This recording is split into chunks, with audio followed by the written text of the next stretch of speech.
comienzo a esta mesa, cuyo título es Más allá del Estado, la movilización sociolegal como táctica de cumplimiento.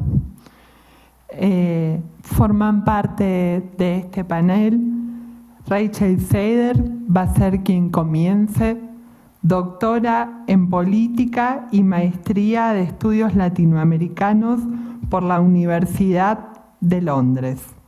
Es profesora, investigadora del Centro de Investigaciones y Estudios Superiores de Antropología Social en la Ciudad de México e investigadora asociada a la T. Michelson Institute de Bergen, Noruega, y del Instituto de Estudios de las Américas de la Universidad de Londres. Sus áreas de investigación se centran en derechos humanos, derechos indígenas, movimientos sociales, antropología jurídica, el Estado y la violencia. Bueno, las dejo con la colega que tiene un currículum tan destacado para hablar de este tema. Bueno, muy buenas tardes a todos. Es un gusto estar aquí con ustedes. Lamento que no he podido estar en más de esta conferencia, pero eso es lo malo de trabajar por la vuelta, que es muy difícil sacar los 2 días.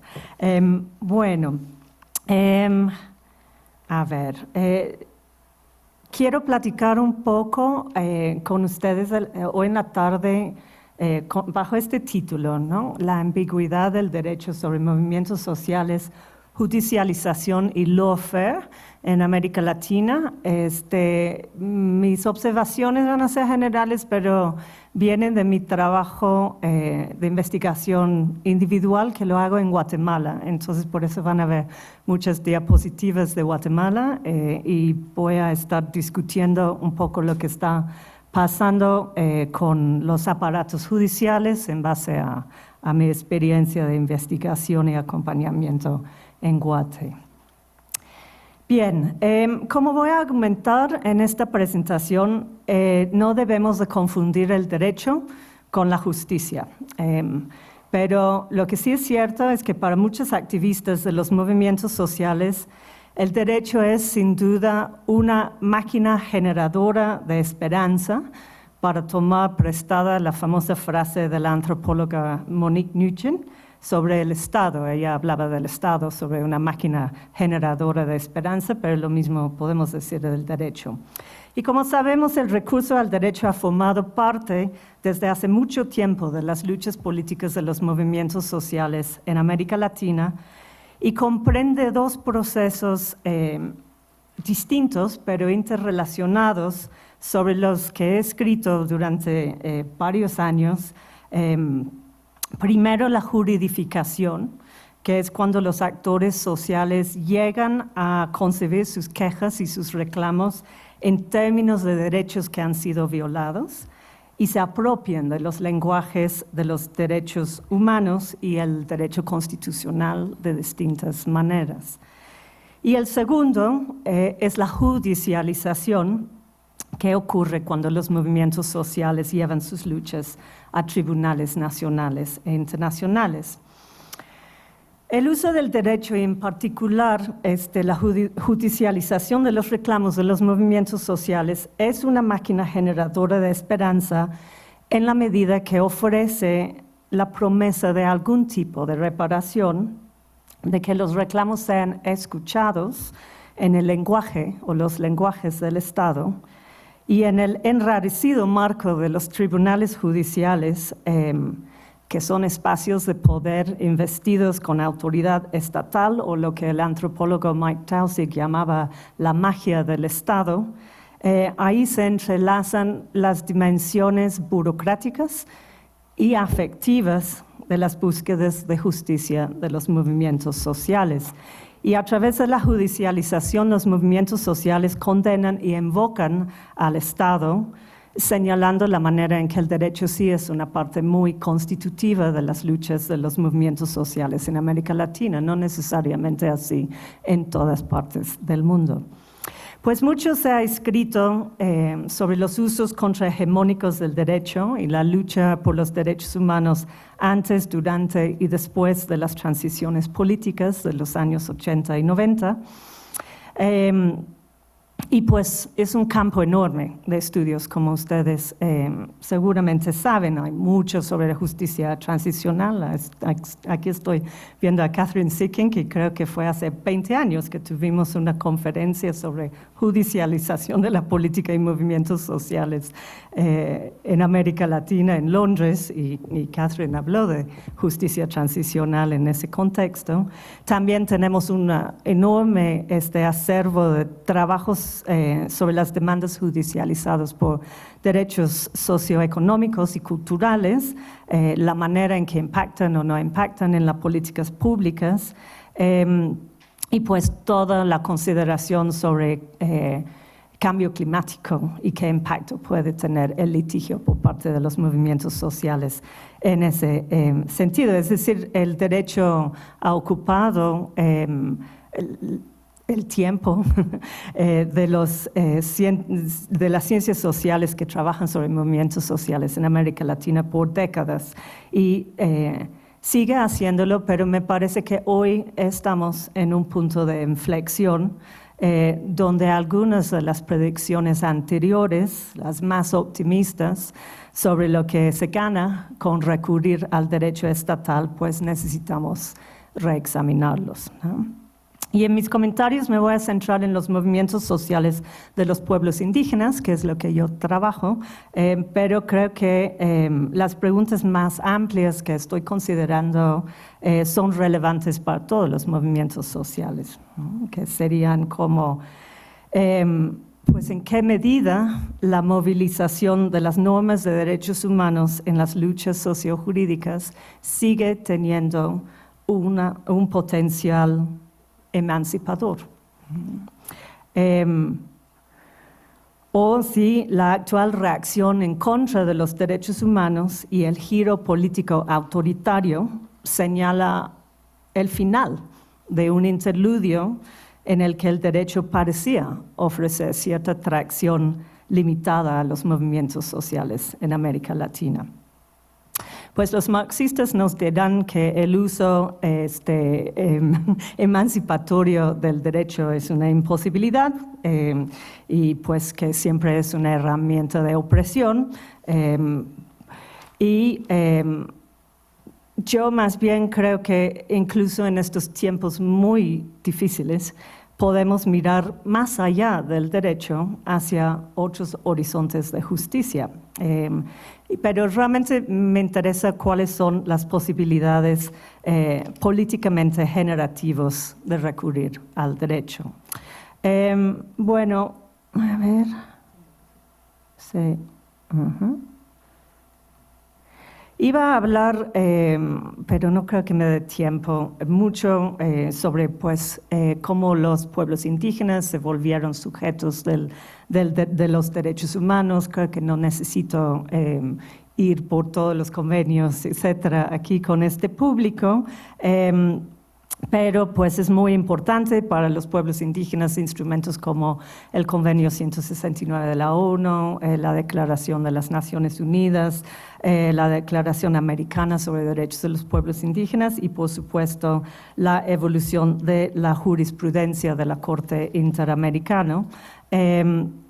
También o sea, lo más importante es que obviamente todos estos instrumentos establecen límites a las acciones de los gobiernos y los actores privados en los territorios indígenas y establecen temas como cómo se debe llevar a cabo una consulta previa, libre e informada, por ejemplo, ¿no? También mucho se ha escrito sobre las transformaciones constitucionales en América Latina, las multipluris, se ha analizado como parte del giro neoconstitucionalista en toda la región. Y pues el optimismo original de los años 90 y 2000 dio paso a evaluaciones mucho más escépticas acerca de las transformaciones constitucionales, y pues tenemos la reciente experiencia del rechazo de la Constitución en Chile, la nueva Constitución, por muchas razones que no solo tienen que ver con derechos de los pueblos indígenas, pero parece que ese ciclo de las constituciones multipluris ya llegó a su fin. Y pues si pienso comparativamente, porque muchos, Sandra más que todo y muchos colegas acá hemos estudiado pues cuál es el impacto de la movilización sociojurídica del litigio, y es muy notable la enorme falta de impacto en las políticas públicas en el caso de los movimientos sociales de los pueblos indígenas, ¿no? O sea, ganamos casos, pero impactar a políticas públicas macro mucho menos que, por ejemplo, en el caso de los movimientos por los derechos sexuales y reproductivos, que ha sido uno de los más exitosos, digamos, en cuanto a impactar a políticas públicas. Sin embargo, y tomando en cuenta que pues, se tarda como 2 décadas un caso desde la Comisión a la Corte Interamericana, pero pese a todos los obstáculos y los impactos relativamente limitados, sí se lograron algunos avances en los años anteriores, y creo que estos avances y éxitos explican en parte los reveses y los contraataques que actualmente estamos viviendo, y a lo cual me voy a referir a continuación. ¿Ha terminado la era de los derechos humanos? Bueno, a mediados de la década de los 2000, para los pueblos indígenas, élites poderosas en toda la región habían recurrido cada vez más al lawfare para criminalizar sistemáticamente a los defensores territoriales indígenas y sus aliados, y para renovar procesos muy violentos de despojo legalizado. Y el análisis de las luchas indígenas por la libre determinación ofrece una ventana sobre algunos de los debates contemporáneos centrales sobre la relación entre ley, sociedad y política. Como han sostenido algunos autores, yo no estoy de acuerdo con Samuel Moyn, pero ustedes lo habrán leído, que dice que pues ya se terminó la época de los derechos humanos. Hay otros debates sobre si la creciente tendencia hacia el lawfare por parte de las élites es parte de un patrón más generalizado de erosión y declive democrático en América Latina y en otras partes. Y pues luego hay un debate sobre si realmente recurrir al derecho y los movimientos sociales, usar el litigio, puede incidir en lo que se ha llamado problemas perversos o aparentemente intratables, como la desigualdad social tan aguda que vivimos, el racismo estructural arraigado, o el colapso ecológico, que parece que cada día se acerca más. O sea, que si el derecho realmente impacta, en qué clase de problemas y cómo, ¿no?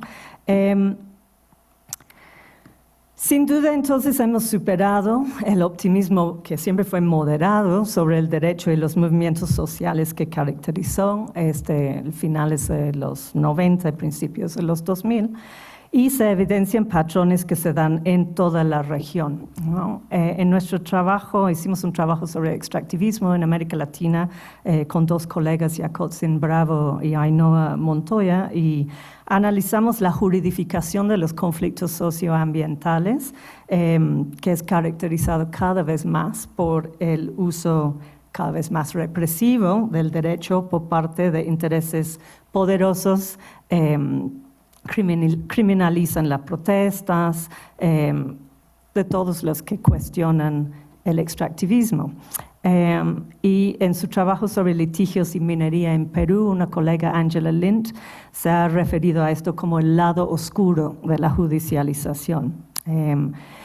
Y observa que y la cito, este uso de la ley por parte de las autoridades públicas es un ejemplo de la llamada reducción del espacio en el que el alcance de acción de los actores de la sociedad civil se ve cada vez más restringido y constreñido en todo el mundo. Y solo tenemos que considerar las reacciones en los Estados Unidos y en muchos países europeos contra las protestas frente al genocidio en Gaza, que implican cada vez más represión y criminalización de la protesta.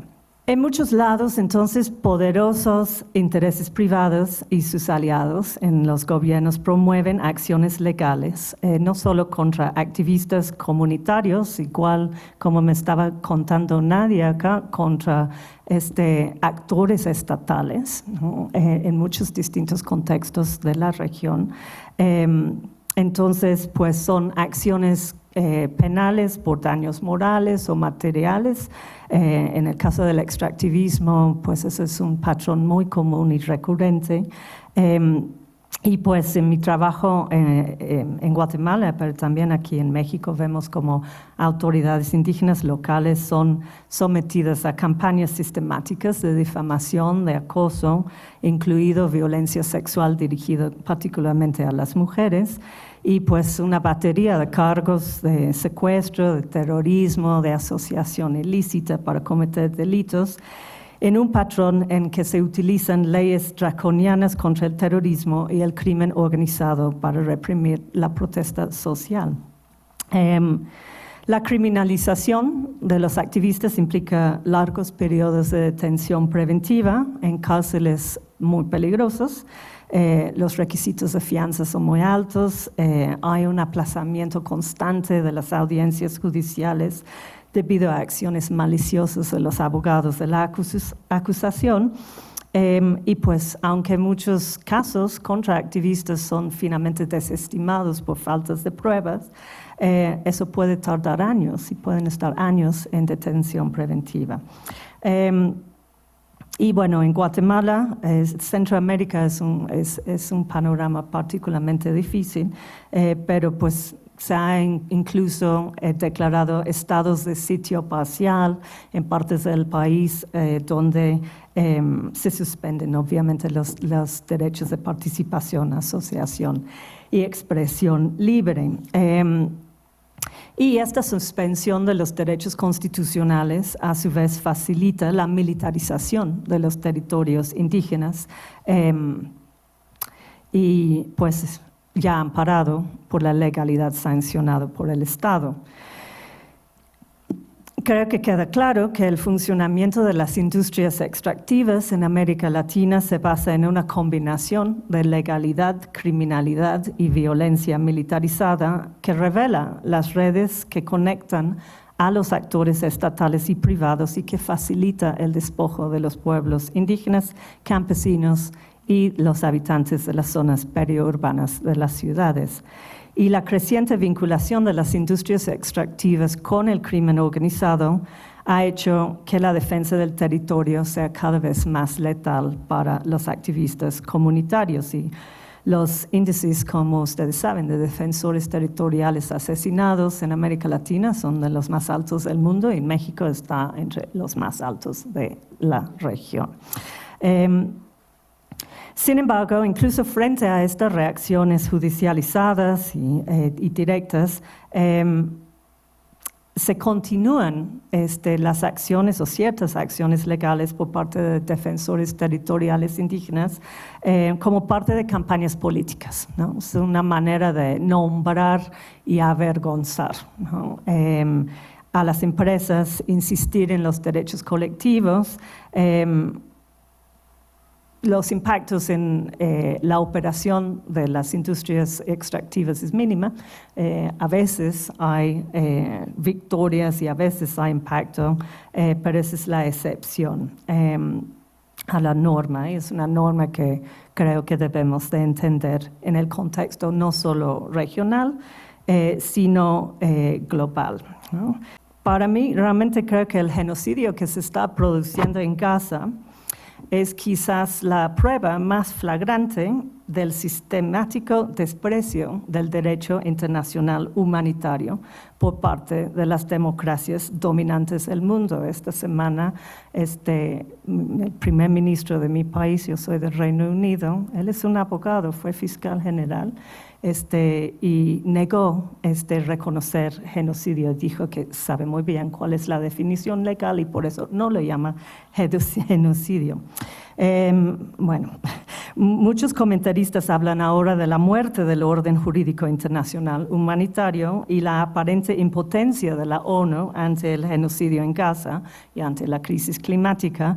Plantea preguntas urgentes sobre los propósitos y los efectos de los movimientos sociales que recurren a la ley para defender a los derechos humanos, ¿no? Cada vez parece más frecuente que recurrimos a los tribunales sin tener ninguna esperanza de ganar. ¿Cómo debemos entender esto? Los procesos de backlash han llevado a una aguda politización del poder judicial y una captura política, ya que las élites poderosas buscan consolidar su control sobre el aparato judicial para garantizar su propia impunidad y aplastar a la oposición. Guatemala, donde trabajo eso, es un ejemplo muy claro de esta dinámica, pero está muy lejos de ser un caso aislado. Más allá de América Latina, académicos como Kim Scheppele han señalado una tendencia mundial hacia lo que ella llama el legalismo autocrático, por el cual ella trabaja sobre Hungría. Y en el legalismo autocrático, los líderes popularmente electos se oponen constitucionalismo a la democracia, ¿no? O sea que por un lado tienes controles y contrapesos y por otro lado tienes la voluntad del pueblo para desmantelar las restricciones a su poder. Y Scheppele señala que estos líderes autoritarios defienden la voluntad del pueblo democrático, pero no tienen respeto para las minorías, el pluralismo o la tolerancia, que son los principios básicos del liberalismo. Entonces eso equivale a vaciar cualquier pretensión de democracia liberal, ¿no? Y los estudios sobre la reacción autoritaria y captura de los tribunales en América Latina han subrayado particularmente los costos de desafiar a la corrupción a través de los procesos judiciales. Y pues Sandra, que está aquí, tiene un libro estupendo con dos colegas, Ezequiel González Ocantos y Dan Brinks. Y bueno, se los recomiendo mucho y Sandra va a hacer más énfasis en el libro, espero. Pero pues hay un capítulo de una colega, Rachel Bowen, sobre esfuerzos anticorrupción en Guatemala, pero en general los esfuerzos anticorrupción, particularmente los que involucran a expresidentes y altos funcionarios, han aumentado mucho en las últimas décadas en la región y las consecuencias políticas han sido bastante negativas. Y pues todo el mundo alega lawfare, ¿no? Lula, Kirchner, Bolsonaro, Pérez Molina, Correa, todos han acusado a sus oponentes de usar la ley de manera irregular para perseguirlos políticamente.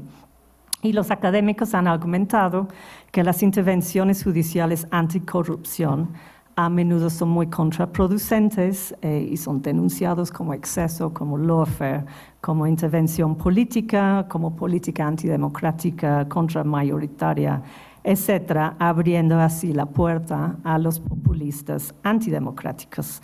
Y bueno, en este libro Sandra y Dan y Ezequiel concluyen que en algunos casos la judicialización ha hecho más daño que bien, especialmente cuando las expectativas de quienes la promueven se han cumplido demasiado bien, específicamente en la lucha contra la corrupción.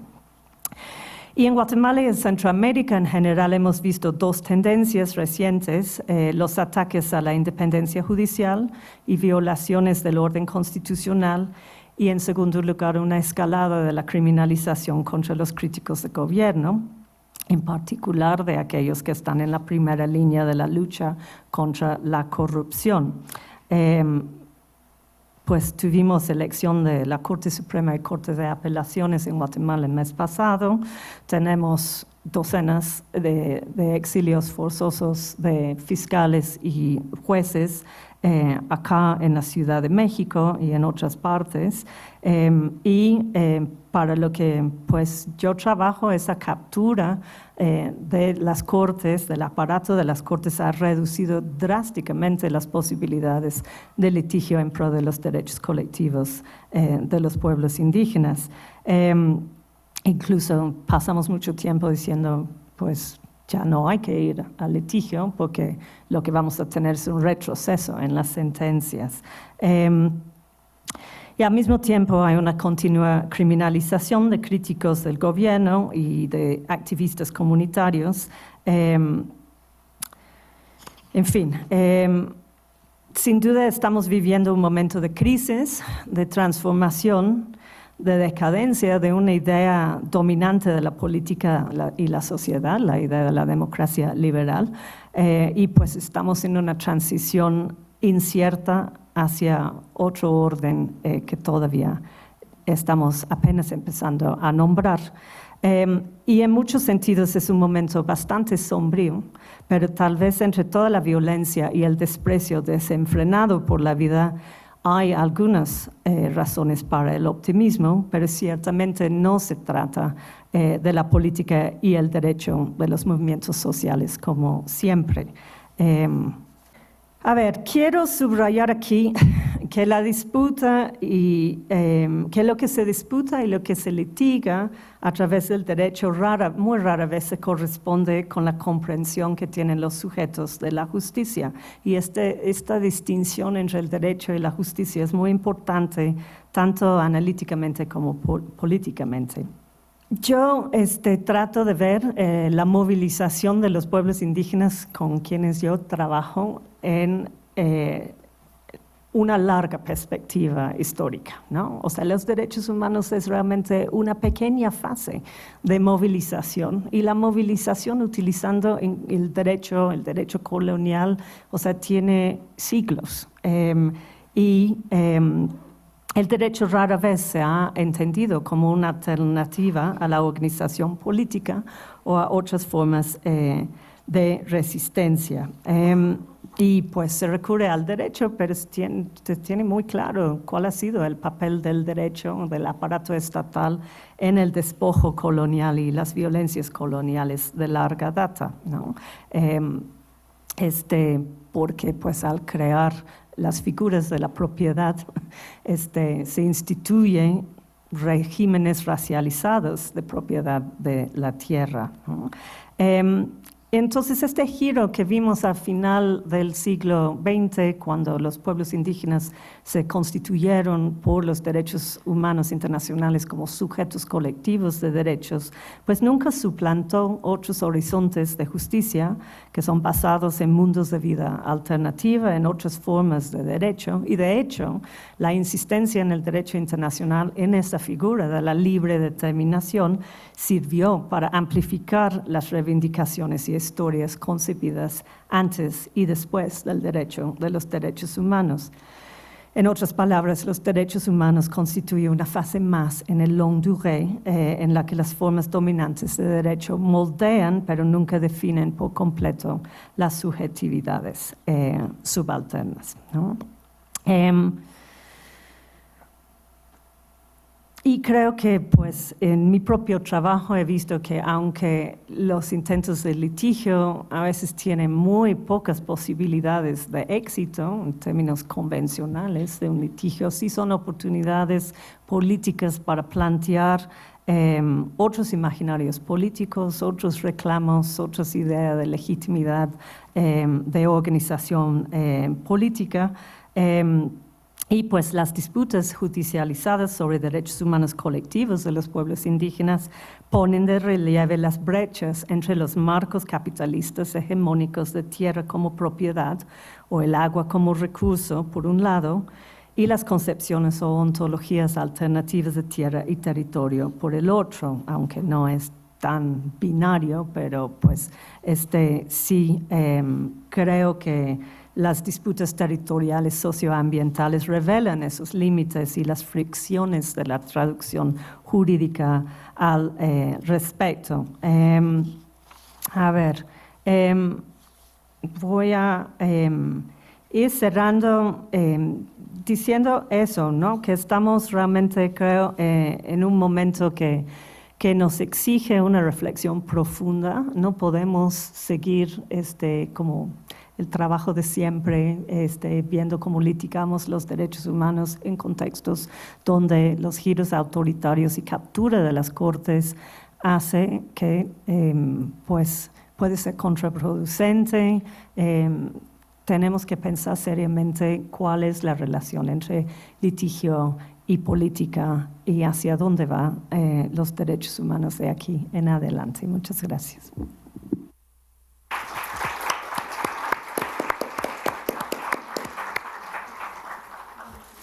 Bueno, muchas gracias. Nos ha dejado con muchos interrogantes.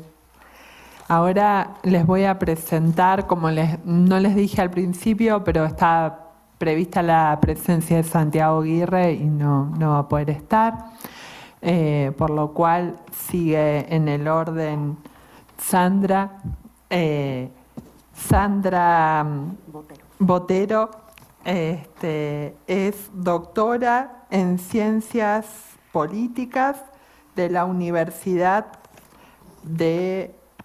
perdón, tengo que recurrir al teléfono porque soy muy miope y si no, no veo la letra. Les decía entonces que Sandra es doctora en Ciencias Políticas de la Universidad de Notre Dame y maestra en Estudios Latinoamericanos por la Universidad de Texas en Austin. Es especialista en la relación entre democracia y sistema judicial, en la intersección entre cortes y política y en el comportamiento electoral, con especial énfasis en América Latina.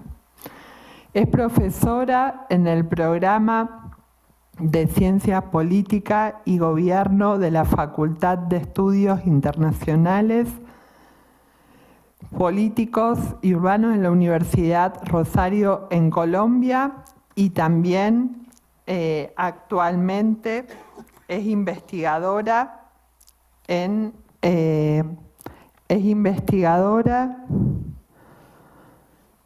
Instituto Kellogg. Muchas gracias, Nadia, por la introducción y gracias a todos ustedes por estar aquí. Voy a empezar con una nota personal sobre algo que no está en la breve biografía que acaban de contar. Y es que yo estudié mi pregrado en la Universidad Nacional de Colombia, que es otra de las universidades públicas de América Latina. Entonces no saben la felicidad que es estar en la UNAM. ¿Saben? La UNAM era como el norte y el lugar al que todos queríamos ir y venir cuando yo estaba en la Nacional. Entonces, estar aquí charlando con ustedes, caminar por el campus hoy, es un sueño hecho realidad. Este lugar es hermoso, qué magia la de esta universidad. Gracias por la invitación.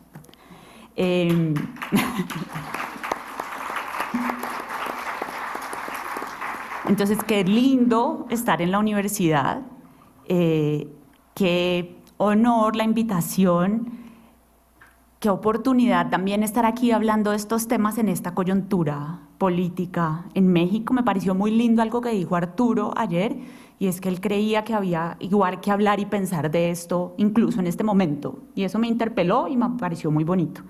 Y por último, de nota personal, decir que además es un lujo estar aquí con gente que estudia, piensa, hace, pelea con el derecho, usa el derecho, y sobre todo en este panel con Rachel, a quien admiro tanto y cuyo libro sobre judicialización en América Latina fue como una de las cosas que yo leí y me explotó el cerebro. Entonces, qué lindo, o sea, imagínense, estoy muy feliz, qué felicidad estar aquí con ustedes. Digo, ya, me callo de lo personal y me pongo a hablar de lo otro. Nos invitaron a Rachel, a mí y a Santiago, que desafortunadamente no pudo estar, a pensar como más allá del Estado, ¿sí? A pensar en movimientos sociales, en organizaciones de la sociedad civil y en cumplimiento. Entonces, Voy a decepcionar a Rachel un poquito porque no quería hablar tanto del libro, de los límites de judicialización, pero podemos conectar con eso, sino que quiero contarles, digamos, de otro proyecto y va a ser un contraste interesante porque quiero hablar un poquito en una nota más optimista, ¿saben? Yo generalmente soy como la persona que está más pesimista en los espacios y entonces para mí es muy raro estar aquí para contarles este cuento que es más optimista, pero me parece lindo también. Saben, al principio del evento Daniel hablaba de que en estos años recientes había habido toda esta ola como de judicialización, a la que hizo referencia también Rachel, de algunas cortes, ¿cierto?, que se tomaron como muy en serio esta idea de los derechos y de tratar de hacerlos realidad. Yo vengo de un país donde está una de esas cortes, ¿cierto?, la Corte Constitucional de Colombia. Yo pensaba que todas las cortes eran como la mía, ¿no? Que todas las cortes paraban la reelección de los presidentes, que todas las cortes tenían esta jurisprudencia súper ambiciosa en términos de derechos LGBTQ. Y yo tuve que salir de Colombia para darme cuenta que no, que eso no era así, pero me quedé fascinada con esa corte, con sus problemas también, pues porque no es una corte perfecta, pero es una cosa que me ha interpelado mucho y que yo quería como entender y estudiar. Entonces de ahí salió como una pregunta y un libro en el que he estado, en el que trabajé, y un proyecto en el que trabajé mucho tiempo tratando de entender esa pregunta de cómo, cuando estas cortes se meten en problemas de política pública complejo, ¿cómo pueden hacer para meterle el diente a eso y tratar de incidir en esos cambios? Entonces, de ese proyecto les voy a hablar hoy. Saben, yo no les quiero aburrir, es viernes, son las 3 de la tarde con la metodología, con todos los detalles, sino que más les voy a contar como cositas generales para que después charlemos y discutamos. Pero el libro piensa algunas sentencias estructurales en Colombia, otras en Argentina, y mira la experiencia también de la India para tratar de pensar esa pregunta, de cuándo se pueden hacer cambios, sobre todo en temas de derechos estructurales, sociales, culturales y ambientales, los famosos DESCA. Y quiero cerrar al final tratando de aterrizar esa discusión un poquito en lo que está pasando en México. Ayer, en el marco también de este evento, tuve la oportunidad única de tener un taller con gente del Poder Judicial mexicana, organizaciones de la sociedad civil, del gobierno, donde nos sentamos a pensar qué de la experiencia de Colombia y otros países podría aterrizarse acá.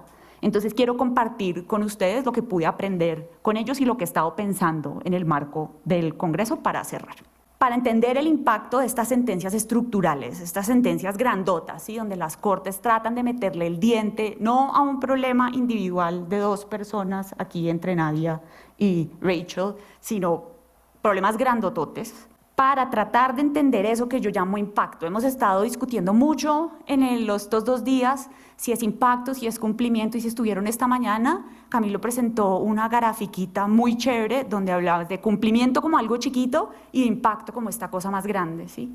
Entonces, cuando yo me senté a tratar de pensar y cuando pienso en cómo entender el impacto que pueden tener las cortes, a mí me parece que lo primero que hay que hacer es descentrar a la corte, porque en honor al título del panel, hay que pensar un poquito más allá del Estado, y es ahí donde yo me senté a pensar como en sociedad civil, en tratar de pensar cuáles son los puentes que se construyen entre esos espacios. Y esa me parece como una parte central de la discusión. Entonces, ante la pregunta de por qué algunos fallos estructurales tienen más impacto que otros, me parece que la respuesta viene por las dos partes, ¿sí? Por lo que puede hacer la Corte o las Cortes, ¿sí?, estas altas Cortes, para tratar de conectar con la sociedad civil, y siempre de los esfuerzos de la sociedad civil por co-construir ese impacto. En particular, una cosita, y es que la Corte Constitucional colombiana y algunas otras cortes se han metido en el rollo, como hemos hablado aquí también, de monitorear el seguimiento de sus fallos. Esta mañana María Luisa empezó a hablar de eso un poquito, ¿sí? Nos contó cómo funcionaba un poquito la sala de seguimiento. Yo voy a profundizar un poquito más en ese rollo hoy. Ayer en el taller, cuando yo le contaba a la gente esto del seguimiento, del monitoreo de los fallos, algunos me miraban como si fuera ciencia ficción. Es como, ¿qué? Que la Corte se pone a monitorear y a hacer el seguimiento de sus fallos, ¿eso cómo funciona? Entonces quiero como charlar de ese espacio un poquito y de las promesas y de los problemas. Entonces, el mensaje central es que incluso, no, mejor dicho, como una cosa que me parece central es que hay una posibilidad inmensa en las estrategias de la sociedad civil, en particular, digamos, yo estudio esto, pero no se constriña a esto, a las ONGs, en impulsar el cumplimiento y el impacto de los fallos. Voy a pasar rápidamente como por algunas ideas que seguramente ustedes conocen, han visto, digamos, este involucramiento de la sociedad civil con los fallos empieza incluso mucho antes de la victoria judicial, ¿cierto? Pasa por los amicus, por las intervenciones, por un trabajo muy dedicado con los operadores judiciales. Pasa por difusión de las sentencias y de las victorias judiciales, ¿cierto? Trabajos con medios de comunicación, con otras ONGs, en entidades estatales. Pasa por hacer seguimiento de entidades relevantes, de seguimiento de cumplimiento en entidades relevantes, ¿no? Entonces las ONGs, puedo usar un ejemplo de Colombia, que es lo más fácil, ¿no? Se van a asegurarse, ¿sí? Que por ejemplo en el fallo T063 del 2015, que le permitió a la población trans cambiar el componente sexo en sus documentos de identidad, las organizaciones de la sociedad civil se van y le dicen a la registraduría, mire, el notario 15, el notario 18 y el notario 17 no lo están haciendo. Yo necesito que usted, registraduría, vaya, regañe a los notarios y esto suceda. Estoy dando ejemplos coloquiales, pero me entienden. Hay además un esfuerzo masivo de reorganización del movimiento mismo y trabajo de largo aliento con actores involucrados. Un ejemplo paradigmático es el ejemplo de Causa Justa, que es esta gran como paraguas, ¿sí?, de organizaciones y movimientos que movilizó las sentencias de despenalización del aborto en Colombia, ¿no? Es en un proceso largo. Además de movilización sociolegal, ¿no? Litigio estratégico u otros recursos para ampliar beneficios. Esto mismo que Rachel está diciendo que no está segura de que siga funcionando hoy en día también y que necesitamos repensar y con lo que de alguna forma coincido. Esto que hace la sociedad civil, una de las cosas que hago en el libro es pensar cómo engarcha eso con estas herramientas de monitoreo que algunos tribunales usan. Entonces, esto que a algunos les sonaba como ciencia ficción en el taller de ayer, les voy a contar cómo se come, qué cara tiene, eso en qué consiste, ¿sí? Imagínense un continuo, si no es que no todo el monitoreo sea lo mismo, imagínense un continuo donde lo más básico que uno puede hacer o que un tribunal puede hacer es pedir reportes, ¿sí?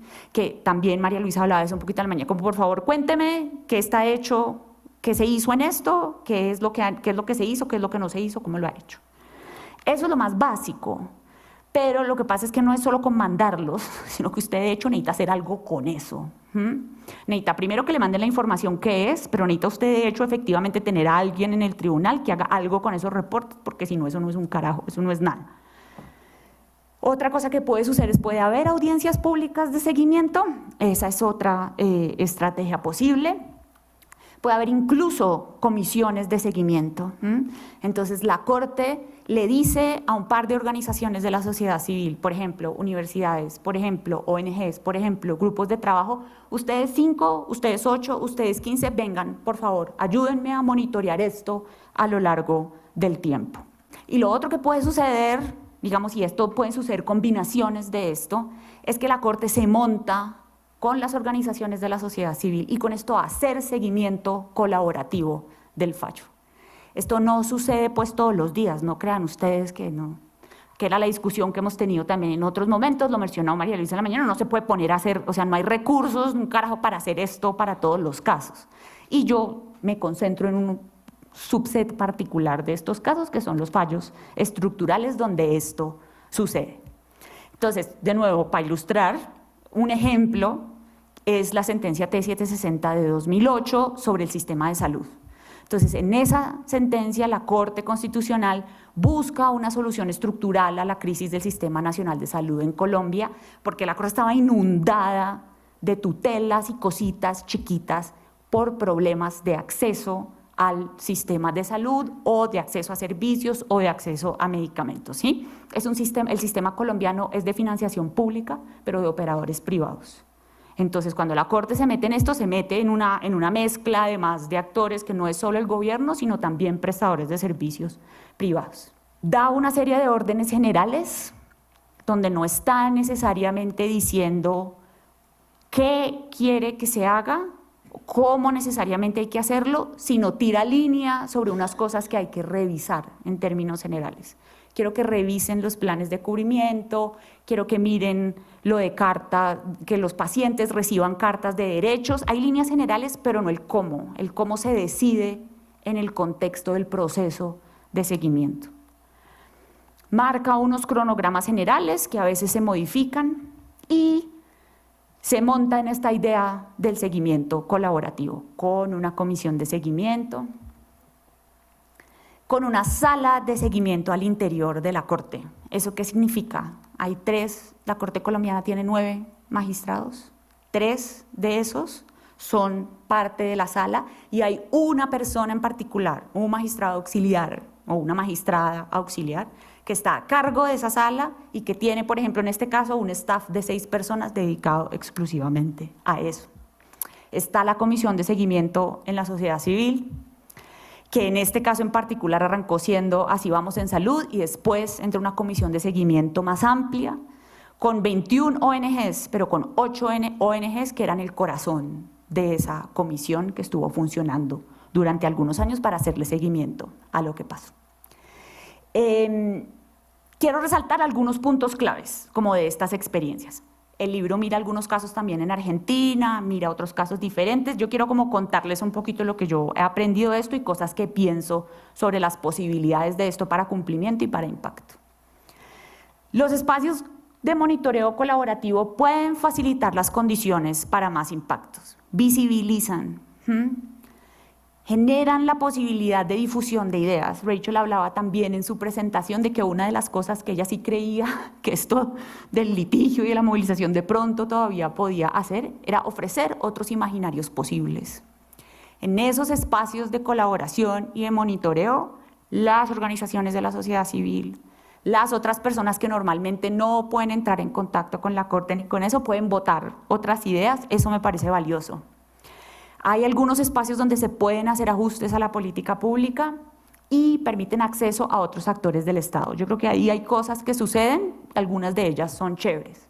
Esto no es la solución mágica, o sea, no es que porque haya monitoreo, porque picha un botoncito y ya todo se solucionó. No, esto no es lo que estoy diciendo. O sea, esto sigue siendo un mundo en que sigue operando el contexto con todos sus desafíos.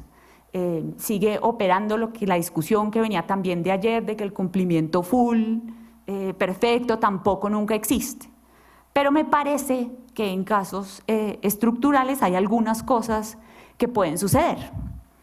¿Esto qué significa también? ¿Saben? Y esto sí me parece que empieza a conectar con algunas de las reflexiones de Rachel. A mucha de la gente de otros países, cuando yo le hablo de estas cosas, que sienten que es como ciencia ficción, es como no puedo creer que la Corte colombiana se meta en estas cosas. Yo creo que esto tiene que ver también con que hay algunas cortes que están pensando, tratando de buscar otras herramientas para lidiar con algunos desafíos a los que se enfrentan y que eso supone otras formas de relacionarse con los poderes de su particular sistema judicial. Entonces no creo que es que el sistema dialógico sea perfecto y que la Corte colombiana siempre está en diálogo pacífico con el Ejecutivo y el Congreso, no, tampoco, pero sí creo que cuando la Corte abre estos espacios, muchas veces eso le baja mucho a la confrontación abierta con otros actores, incluido con la sociedad civil, que muchas veces, o sea, no, el Congreso no se puede quejar porque la Corte está permitiendo que otros intervengan, la sociedad civil también puede participar, entonces eso le facilita la cosa a la Corte también. Entonces eso genera, es lento, es frustrante, eso desgasta, todas esas cosas son ciertas, pero desde el punto de vista de cómo funciona el sistema, eso tiene unas ventajas. Para mí, yo, digamos, también no soy abogada, entonces yo le entro a esto como alguien que hace ciencias sociales La discusión del impacto y de lo que se puede hacer con las sentencias y el cumplimiento de estas sentencias es una discusión súper política. Y se ve claramente en estos casos grandes, y no reconocerlo es difícil. La llave corte y sociedad civil es absolutamente clave. Yo también me metí en este proyecto porque me frustraban mucho esos libros escritos sobre impacto donde la corte era todo. Donde la corte era lo que terminaba y lo que determinaba si sucedía o no. Y pues hay muchas cosas que van más allá del Estado y del Poder Judicial para que esto se haga realidad. Esto, de nuevo, no son cosas perfectas. Si uno, por ejemplo, una de las cosas que es impresionante de estudiar a la India es que la Corte de la India, que fue la que primero se inventó estas vainas, porque fueron los de la Corte Suprema de la India los que dijeron, hagamos monitoreo de esto. Ellos llevan haciendo eso, o sea, María Luisa esta mañana estaba frustrada por los 20 años de Colombia. O sea, en la India hay uno de esos casos que está abierto hace 30 años. Entonces, y una de las cosas y uno de los problemas que sí hay ahí es que si a algunos de ustedes les suena ciencia ficción lo de Colombia, o sea, lo de la India es una locura, porque allá, por ejemplo, la Corte le suelta el monitoreo abiertamente a la sociedad civil, casi o sea, es como vaya, hágalo usted. O sea, no hay sala interna, no hay, y hay reflexiones buenísimas de gente de la India. ¿Saben? Esto es lo otro. Yo creo que en el diálogo entre el sur global está como el futuro de esta discusión. Porque hay mucha gente de la India trabajando este tema que dice que se les fue la mano con la flexibilidad procedimental. Y creo que hay algo que pensar también. Esto es algo que yo lo había pensado antes y que en la discusión ayer en el taller me impresionó mucho, porque identifiqué en algunos de los comentarios y de los reclamos no sé si la palabra es adecuada, pero una especie de frustración con los jueces y con cómo interpretaban algunas cosas o como con la falta de creatividad interpretativa en algunos espacios. Entonces, lo que sí es claro también es que las personas juzgadoras son claves y sus perfiles y su cultura legal y sus ideas lo que tienen en la cabeza. De pronto la colombiana es demasiado creativa. Sí, yo no estoy diciendo que esto necesariamente sea perfecto, pero ayer en el diálogo con México me quedé pensando que definitivamente ahí hay algo que genera una frustración acá muy fuerte. Los horizontes muy largos no son perfectos, claro, uno andar detrás, o sea, monitoreando un caso 30 años, esto no es viable, a mí me parece que eso no es viable, tiene una serie de problemas, ¿no? Te puedes abrir a los problemas de corrupción del contexto, esto se puede trabar fácilmente y puede generar un desgaste muy grande. Y ahí el trabajo, creo que de mi colega Luisa Fernanda Cano Blandón, que está en la Universidad de Antioquia, es clave. Y quería, digamos, ayer charlé de algunas de estas cosas con la gente del taller y les conté que quería cerrar aterrizando esto a México y compartiendo con ustedes la discusión que tuvimos ayer en el taller. Entonces cerrábamos pensando, bueno, ¿y esto que suena a ciencia ficción? O sea, con esto ¿qué hacemos? O sea, ¿qué de esto sirve para pensar cosas en México, para pensar este momento actual? Como ¿qué agarra uno ahí? Y me quedé pensando en varias cosas, y es que varias de ellas incluso vienen como antes del fallo mismo y tienen que ver con ese momento previo. Entonces, algunas de las ideas que salieron, y algunas de estas cosas volvieron a salir esta mañana en el panel de Camilo, ¿no? Entonces, algunas personas dijeron, es necesario que pensemos en cómo modificar el amparo, ¿no? O sea, el amparo hay que flexibilizarlo, tiene que ser una cosa a la que, o sea, que sea más fácil de acceso, que sea más amplio.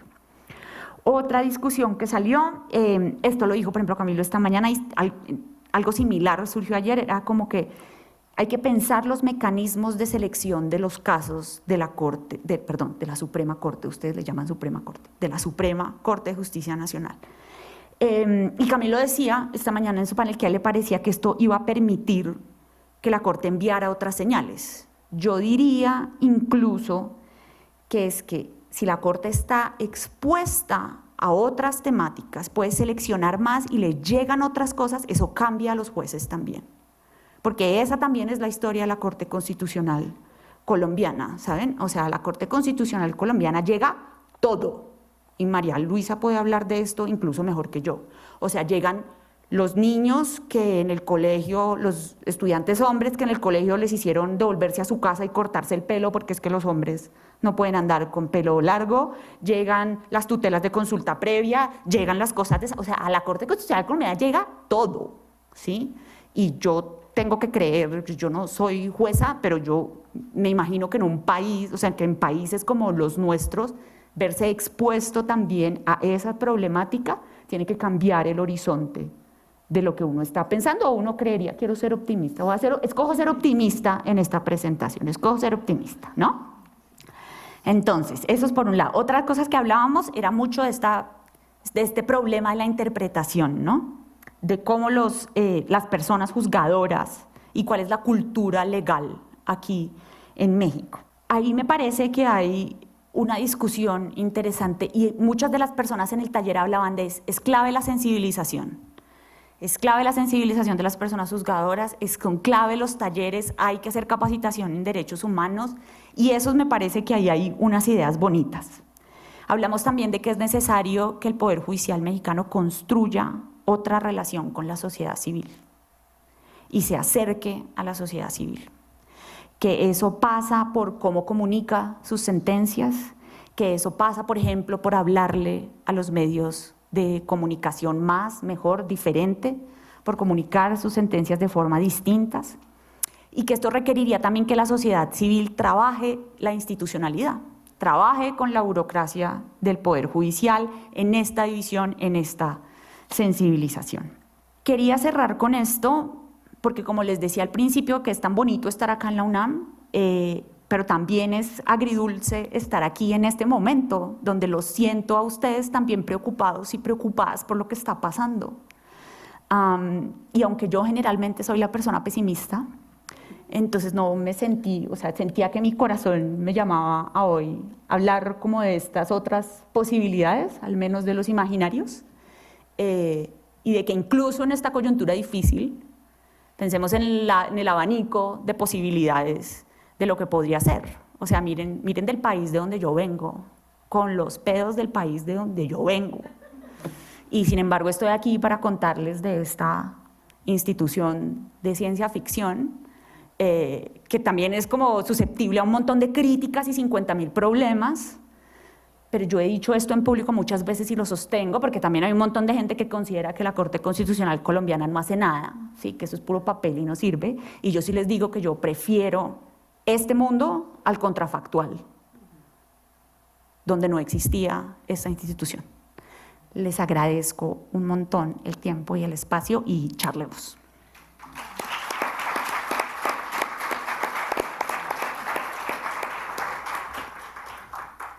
Bueno, ahora tenemos algunos minutos para abrir el espacio para preguntas, intervenciones, intercambios. Después de estas exposiciones de Sandra y Rachel tan enriquecedoras, tuvimos la pesimista, la optimista. Ahora acá ya me acercan una serie de preguntas. Uno para Sandra. ¿Hasta qué punto se permite o es viable la fundamentalidad de la iniciativa judicial, eso entre comillas, tomando en consideración las críticas constantes al activismo judicial? ¿Dónde está o considera que sería el límite, supongo, el límite de la acción, del activismo, ¿sí? ¿Cómo han reaccionado las autoridades sometidas al cumplimiento y monitoreo de las sentencias?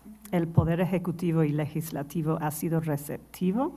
¿Cómo se ha logrado? Ahí voy a arrancar por la última porque María Luisa se rió conmigo. Que si el Poder Ejecutivo y Legislativo había sido receptivo a estas instancias, por ejemplo, de monitoreo.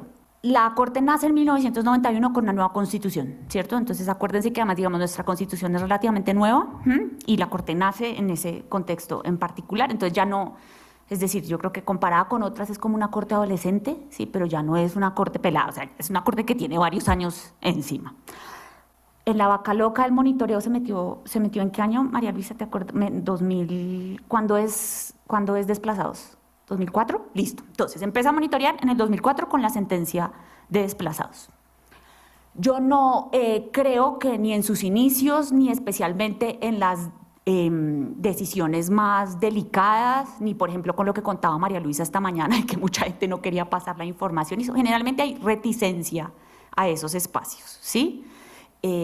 Pero lo otro que debo decir, que lo contaba ayer en el taller también, es que la Corte Constitucional se ha convertido en lugar donde caen todas las papas calientes que ni el Congreso ni el Legislativo quieren lidiar. Entonces a nadie le gusta que lo monitoreen, pero también para el Ejecutivo y para el Legislativo en Colombia es muy conveniente que los problemas terminen en la Corte Constitucional.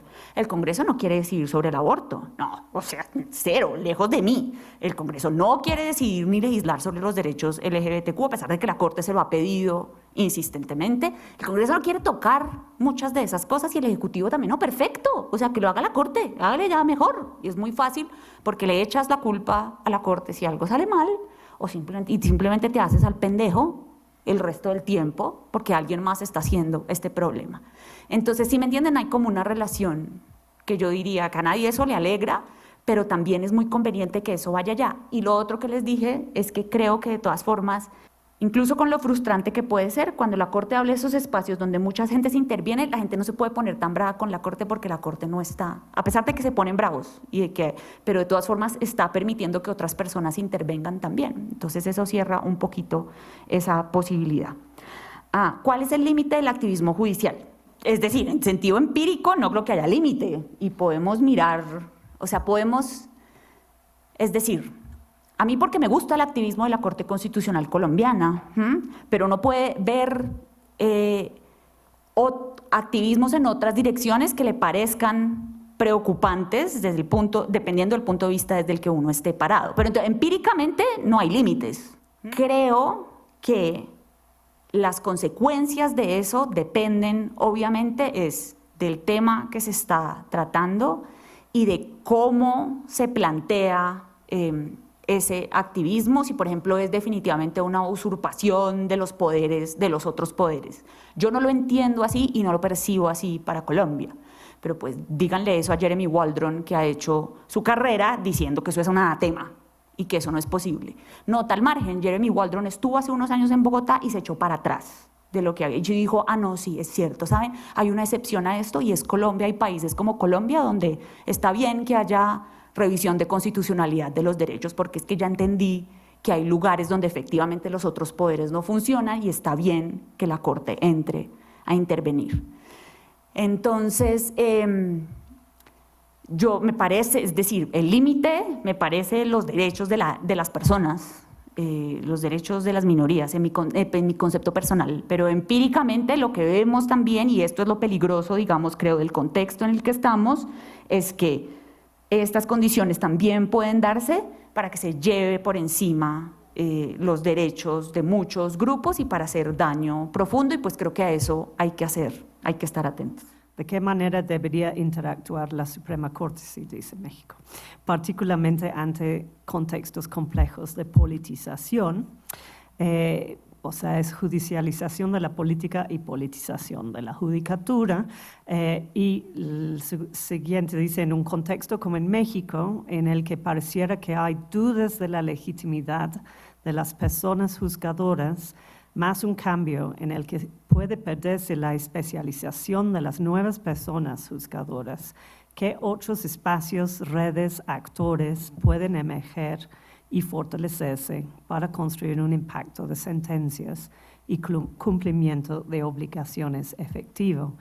Y pues sí, creo que ahí, para entrelazar Colombia-México, hay una discusión sobre pues, captura de las cortes, politización de las cortes, que es un debate de larga data en contextos muy distintos en América Latina, pero que hemos estudiado por muchos años. Y otra parte aquí, dos realmente. Uno que tiene que ver con cómo son vistos los jueces y juezas, los juzgadores por la sociedad. Y tal vez pudieras hablar un poco más de eso de Colombia, porque una de las cosas cuando estudiamos la ciencia ficción que nos encanta de Colombia es los estudios que hacen mucho énfasis en la enorme brecha entre esa fantástica jurisprudencia constitucional y lo que hacen el resto de las cortes y cómo es visto el aparato ordinario por la ciudadanía. Aquí pues estamos en una encrucijada donde pues se tachan con la misma brocha absolutamente todos los jueces, ¿no?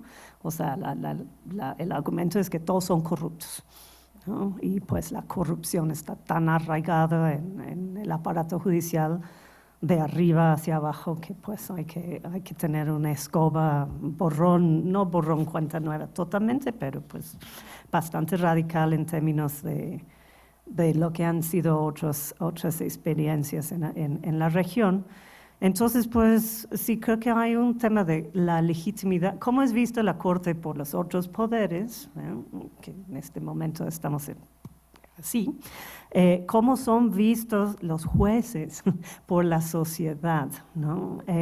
O sea, yo creo que, aunque pues en el tiempo que llevo en México sí hay mucho más interacción entre partes de la Corte y la sociedad civil, pero en general hay un escepticismo muy fuerte frente al aparato judicial y las posibilidades de esa ciencia ficción que se haga realidad acá. Entonces, eso tomando algunas libertades con las preguntas aquí, pero creo que es una discusión importante. Vale, pero a mí me gustaría escuchar después lo que tú piensas sobre la primera pregunta. Y tengo yo otra pregunta para ti. Ya, voy a saltar, me disculparán. Claro, ese me parece un punto clave y eso salió ayer también muy fuerte, ¿no? Porque yo hablaba de una corte que construye activamente su relación con las organizaciones de la sociedad civil, que las invita a cosas, que la llama a intervenciones, ¿sí? Que las invita a estas comisiones de seguimiento, que las escucha, que las invita a reuniones, que las escucha todo el tiempo y que les ha votado a las organizaciones, votado en el mejor sentido de la palabra, les ha dado, ¿sí? En el sentido colombiano, no que las echó, sino que les dio a las organizaciones de la sociedad civil victorias muy, muy importantes. Entonces, esta palabra es gringa, no existe en España, tiene su constituency, como que las ONGs y muchas organizaciones de la sociedad civil son un constituency muy fuerte de la Corte. Decía esta mañana también en otro espacio que yo no me puedo imaginar, o sea, si en Colombia saliera una reforma judicial como lo que está pasando aquí, esa cara, o sea, ¿saben? Se totea todo. Claro. Salen las ONGs a marchar, salen las universidades, yo estaría en la calle, o sea, sí, eso no, porque hay un trabajo abierto de cercanía. Entonces, claro, la Corte además es, yo creo que como todas las otras, como las cortes promedios en todo el mundo, la gente no sabe, la persona promedio no sabe necesariamente quién está allá arriba, pero en Colombia el 75% de las personas sabe que es una tutela y ha tenido que usar una tutela, o esa o alguien muy cercano ha tenido que usar una tutela en algún punto de su vida. Entonces, que alguien diga que va a reformar la tutela o meterse con la Corte Constitucional, ¿saben? Se arma un tierrero en Colombia de proporciones bíblicas. Eso no, o sea, entonces claro, hay una, compare el amparo con eso, pues es muy jodido, creo, es mi impresión, me perdonarán el lenguaje, pero lo veo difícil. Entonces en ese sentido hay una relación muy cercana y eso significa que eso también cobija. Por favor, o sea, yo les hablo de la ciencia ficción, pero les ruego que no crean por esto que es perfecto, ¿sí? Por ejemplo, lo otro que ha sucedido en los años recientes es que hay de todas formas una moderación de las líneas jurisprudenciales más progresistas y de muchos, por ejemplo, en aspectos de consulta previa, algunos de los cambios han sido muy fuertes. Entonces, no es que creo que otras personas incluso usarían palabras más fuertes para describir a las cortes más recientes, pero es decir, sigue siendo en comparación con otras un cambio central. Entonces ahí hay una diferencia central con lo que yo veo, pues que he visto estos días acá en México, ¿no? Que alguien también esta mañana me decía que pues no saldrían las ONGs y que no salieron a defender a esta corte cuando pasó lo que pasó. Entonces sí creo que hay una tarea ahí de trabajo. O cómo se imagina uno y se construye eso hacia adelante. Bueno, es como tú dices, o sea, la tutela es uno de los mecanismos de más amplio acceso a la justicia constitucional en toda América Latina. Y tiene desde la Constitución de 91, que también tuvo Colombia ese momento constituyente muy importante, que es, pues, o sea, México siempre está en contraste con eso, que no tenemos un momento constitutivo de una nueva constitución, que pues es un movimiento político, y tampoco, pues, bueno, ya no voy a hablar del amparo aquí con este público, pero tampoco tenemos mecanismos de amplio acceso a la justicia constitucional, ¿no? Entonces, en ese sentido, es difícil imaginar, pero pues en la comparación, o sea, podemos soñar en un futuro donde sí hay más interacción, ¿no?, con la sociedad civil. Como ha sido tan cerrado por tanto tiempo, tampoco hay, ¿no?, esa herencia, digamos, de interacción, pero es muy impactante lo de la Corte colombiana. Estoy leyendo ahora, bueno, leí la tesis de una estudiante de Sandra, Juliana Jaramillo, que trabaja sobre derechos LGBTI, y es impresionante lo que hace la Corte, cómo los magistradas invitan a los distintos, convocan a la sociedad civil a audiencias y tal. Y pues es impensable en este contexto, ¿no? No imposible, pero en esta coyuntura, pues sabe que va a salir de esa coyuntura, y eso lo conecto con la primera pregunta, que es pues en el ámbito político, cómo debería de interactuar la Suprema Corte, ¿no? O sea, ninguna corte se va a suicidar. Estamos viendo el suicidio de la Corte, efectivamente, en lo que ha pasado, o sea, de esta Corte actual. Y eso es el riesgo, ¿no? O sea, yo lo veo que son diferentes los contextos de Centroamérica, pues donde trabajo en Guatemala, no es un sistema federal, etcétera, etcétera. Pero pues tienes jueces, magistrados que se aliaron con ciertas causas de la sociedad civil, particularmente en cosas de consulta previa, minería ilegal y demás, y están en el exilio, ¿no? Y pues está capturado su espacio en la Corte. Nada es para siempre, ¿no? O sea, yo si hay una parte optimista, creo que hay una oscilación, ¿no?, en las Cortes, pero sí, o sea, claro que las Cortes son políticas, claro que tienen que hacer esos cálculos, y pues me gustaría escuchar a mis colegas acá sobre los cálculos en estos meses y dónde estamos y cuáles son las perspectivas en adelante. ¿Ya puedo hacer una pregunta yo? Claro. Sí. Yo quería, Rachel, si nos permites como de alguna forma botarte la pregunta que hiciste al final, ¿sí? Porque incluso, por ejemplo, en Colombia, sobre este tema en particular de consulta previa, ¿cierto? Yo he hablado con varias personas que dicen es que ya no queremos ni siquiera llevar los casos, por ejemplo, a la Corte porque nos parece que es un peligro, o sea, que quién sabe que salga de ahí. Entonces, al final tú cierras la charla diciendo, me pregunto, si de alguna forma te estás preguntando si hay que, o sea, si debemos seguir poniendo las esperanzas ahí en particular, por ejemplo, del movimiento indígena frente al contexto en el que estamos. Y me gustaría saber tú qué piensas sobre eso, o sea, cómo te imaginas, si no es por ahí, por dónde.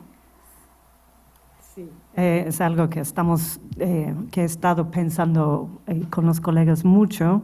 Estamos haciendo un trabajo con Tatiana Alfonso y Ana Braconier, que vamos a publicar sobre litigios de tierra, ¿no? Y estamos examinando las posibilidades y los peligros de los litigios de tierra, porque realmente en toda la literatura sobre el cumplimiento de las DESCA, tierra casi no existe, ¿no? Es uno de los estructurantes de la desigualdad en todo el continente, pero pues muy poco se estudia las sentencias de tierra y territorio.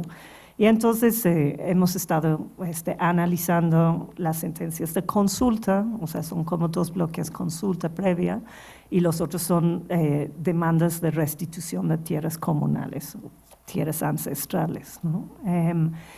Y lo que sí vemos es que pues no es una cosa o la otra, ¿no? Sino que hay que tener un análisis procesual del impacto, ¿no? De los distintos reconocimientos de sujetos colectivos, derechos colectivos, y si bien, o sea, todo el mundo celebraba en un momento las sentencias de consulta previa, porque pues, son las más exitosas. Sí tienes derecho a la consulta previa y ordena el Congreso que pase una ley, o pues en Colombia son procesos administrativos, pero pues las minas siguen y el modelo no cambia, pero sí son una plataforma que amplifica la voz del movimiento indígena, ¿no? Y eso, y en algunos casos, pues ha parado, ha hecho más lento el desarrollo de algunos de estos megaproyectos, o por lo menos hay exigencias por las Cortes de que haya estudios de impacto ambiental más rigurosos. Depende del contexto. O sea, donde yo trabajo, pues las Cortes han dicho sí al derecho a la consulta, pero pues en la práctica, aunque la Corte ordena a una mina a parar las operaciones, ahí sigue nada, no pasa nada, ¿no? Pero pues en ese sentido yo creo que hay momentos para litigar que claramente, ¿no? Estás haciendo estudios de quién está en la Corte y cuáles son las posibilidades y la contrafactual de qué va a pasar si ganamos, si perdemos.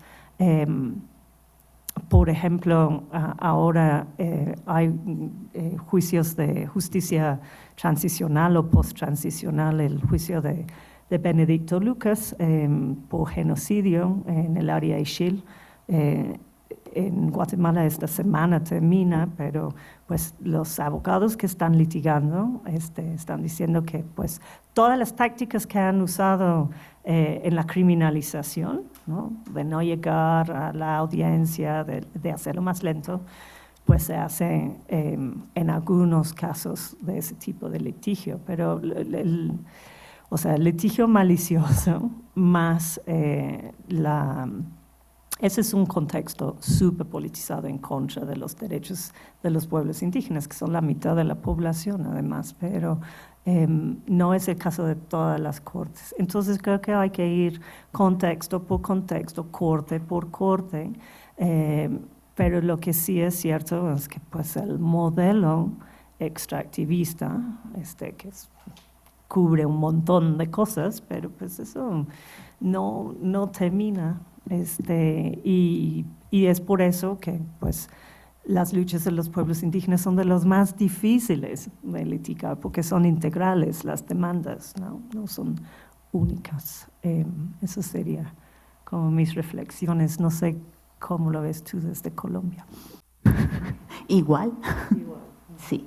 Muchísimas gracias a las dos. No quiero que acabe esta mesa. Muchísimas gracias. Yo creo que este tema es muy clave porque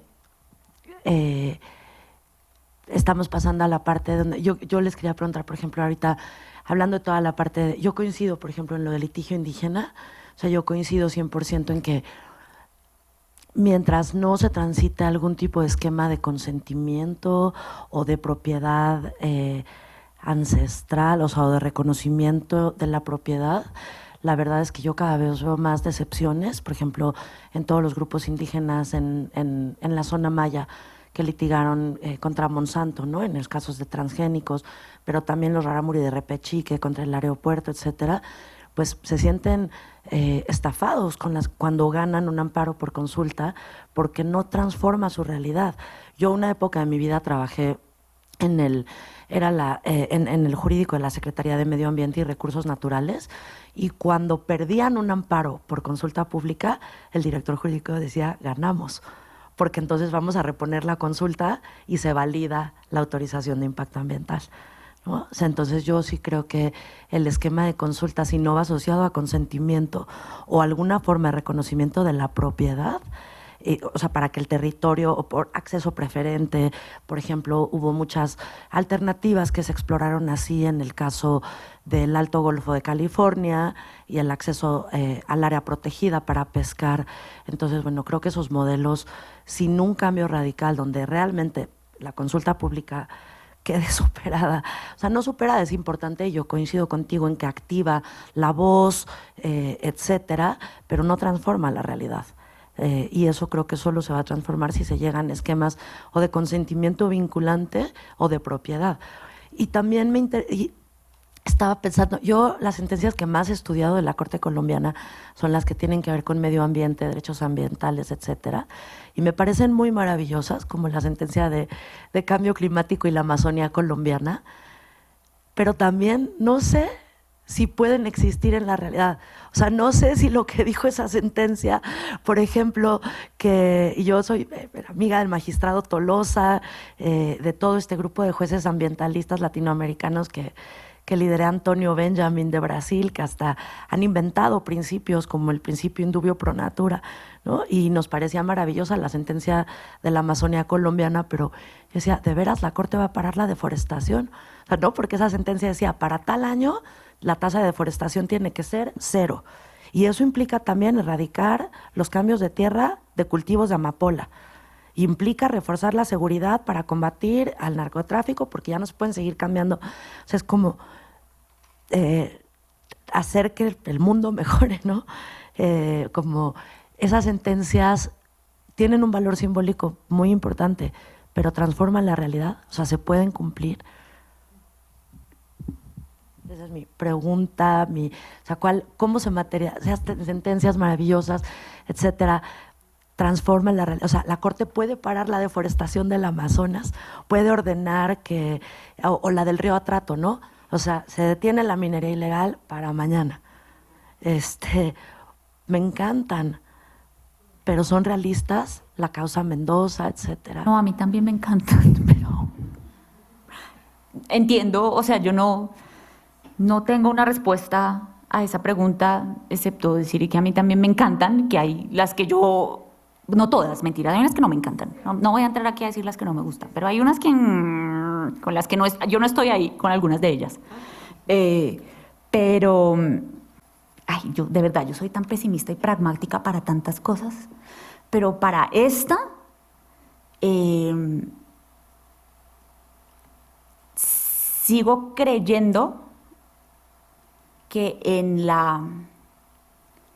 el contexto de mi país, con el conflicto que tenemos, con la trabazón de los otros dos espacios, que por lo menos esa discusión se dé, sigue siendo importante. Ahí es donde paro yo, sin que por esto yo no esté reconociendo los problemas de incumplimiento, o sea, yo no estoy parada en el horizonte de que todo se está haciendo, pero con sus limitaciones y con sus problemas y poniéndole mucha atención a todas mis colegas que hacen trabajo crítico en buena onda, sigo creyendo que es mejor que por lo menos esa discusión se dé. Por el lado, aunque sea de la visibilización, por ejemplo, de los problemas de las minorías, por el lado de que por lo menos entonces estamos hablando del problema de la deforestación, ¿sí? Yo, aunque sea con eso, me quedo. Será por eso que yo escribo sobre impacto y no sobre cumplimiento. Es probablemente por eso que yo escribo y pienso es en impacto y no en cumplimiento, porque aunque soy pesimista para tantas otras cosas, encuentro en esa posibilidad, en mi contexto y en mi país tan jodido por otras heridas que no sanan, la posibilidad de por lo menos dar esa discusión. Y creo que sí tienes una respuesta, y la respuesta es estudiar el impacto, y obvio que las cortes no pueden cambiar la realidad ni el derecho con decir, está mi sentencia muy bonita, y todos los libros que analizan sentencias muy bonitas, y uno dice, bueno, desde las ciencias sociales, ¿cómo estudiamos qué efecto tiene eso? Y eso tiene que ver con la temática, que no es lo mismo el matrimonio igualitario que la deforestación en la Amazonía, y tiene que ver con, pues, cuáles son los constituencies que se movilizan alrededor de los temas. O sea, los pueblos indígenas han sido generalmente de los más excluidos, ¿no? Que no han tenido voz, y sí es muy importante que fueron reconocidos como sujetos colectivos del derecho y que está plasmado eso en sentencias, en jurisprudencia. Cambia el panorama político para movilización y para tener voz, no resuelve las problemáticas, porque pues estamos en un momento en todos los países de una concentración de recursos y un extractivismo que cada vez es más fuerte, ¿no? Y impacta más en los más pobres y en los territorios, ¿no? Pero estoy de acuerdo con Sandra, que es muy importante que la Corte lo diga, en el contexto donde trabajo en Guatemala ahora. Ni lo dice la Corte, ni lo dice el Congreso, ni lo dice Ejecutivo, no lo dice nadie más que partes de la sociedad civil, y esa es una posición muy vulnerable para la sociedad civil. Entonces, tener una Corte que por lo menos, ¿no?, ponga la lupa en las temáticas, trate de construir alianzas donde es posible. En este momento estamos en tanto cambio que es muy difícil ver cómo va a ser de aquí a un año, pero esas posibilidades nunca desaparecen por todo, y es muy importante tener aliados dentro del Estado, obvio, sí.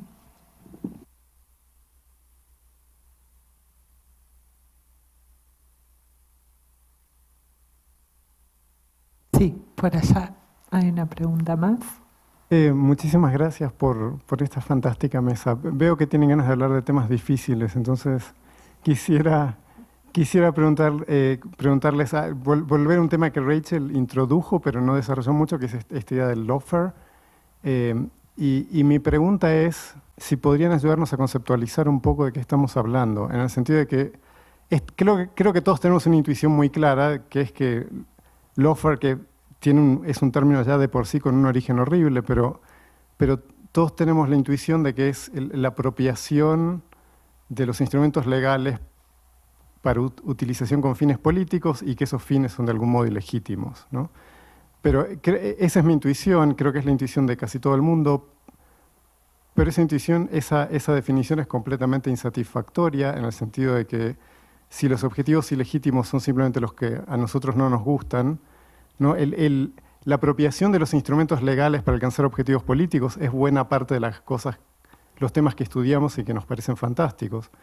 Entonces, para mí el gran problema es cómo podemos conceptualizar este fenómeno de manera tal de tener una definición clara del problema que queremos abordar. ¿Puedo añadir algo a esta misma pregunta?